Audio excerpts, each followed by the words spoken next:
one of the most difficult tasks when starting a new garden, trying new flowers, trying new plants, especially in the summertime when the heat gets real high, is gonna be pests. In particular, insects. One we're having a particular hard time this season is Japanese beetles. Japanese beetles can be extremely frustrating. They're an invasive species from northern Japan, but honestly, they've been introduced here since 1916. They were actually brought over from rootstocks that were brought to the World's Fair. So they are here to stay, and they're a giant problem. In our garden, they are devastating everything. And if you're new to gardening, you don't have a lot of infrastructure, you don't have a lot of plants, your time and your money is tied up in these just a couple plants. You don't want these things to destroy everything. Well, I have a really cool, organic, non-invasive, non-toxic solution you can try. If you really don't have a big problem, you only have a few, you've only seen a couple, you don't have a ton of damage, the simplest course of action is going to get you some organic insecticide, something like neem oil or something like that. Spray on the leaves, and when you do see them, you pick them off, you put them in some soapy water, and boom, you're finished. It's okay. Don't worry too much about it. If you have a ton like we do, that's simply not going to be enough. So your best course of action, at least in our opinion, is going to be grab you one of these. These are Japanese beetle traps. These are fantastic. A little bit controversial on the internet. People say that they will attract more beetles. But let's face it. If you're out here in the South or anywhere on the East Coast really, out to Midwestern states, you're gonna have a serious problem with these. They're already here. Attracting more, attracting less, it doesn't really make a difference. They're gonna be here.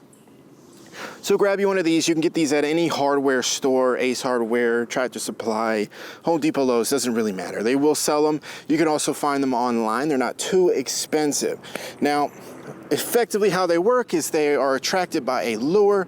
They run into these walls here because Japanese beetles are terrible flyers. They will effectively hit this wall and they will fall into the bag. There's two different kinds. There's this one here, which is our favorite. There's also the kind that allows you to basically take the bag off. Ours is from, where is it from?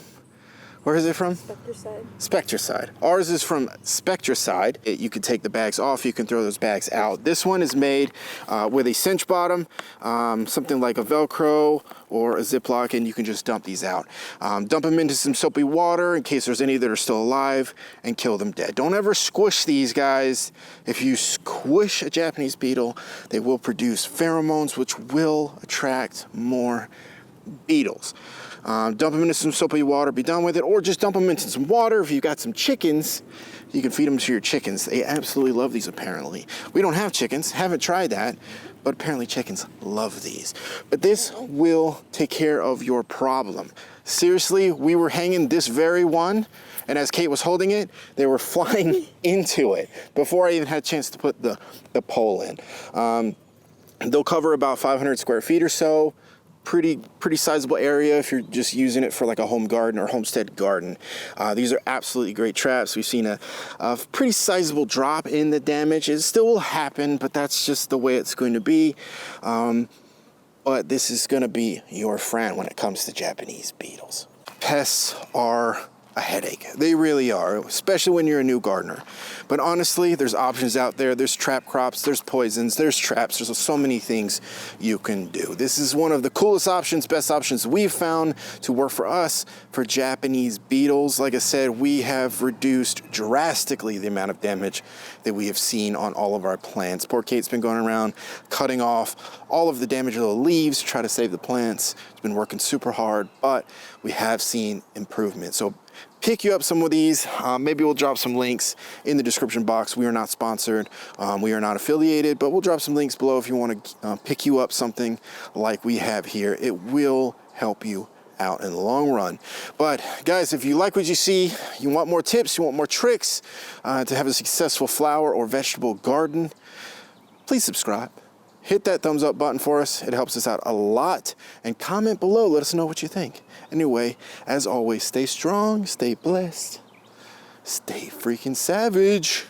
Good luck gardening. God bless. You're very attracted to that lure.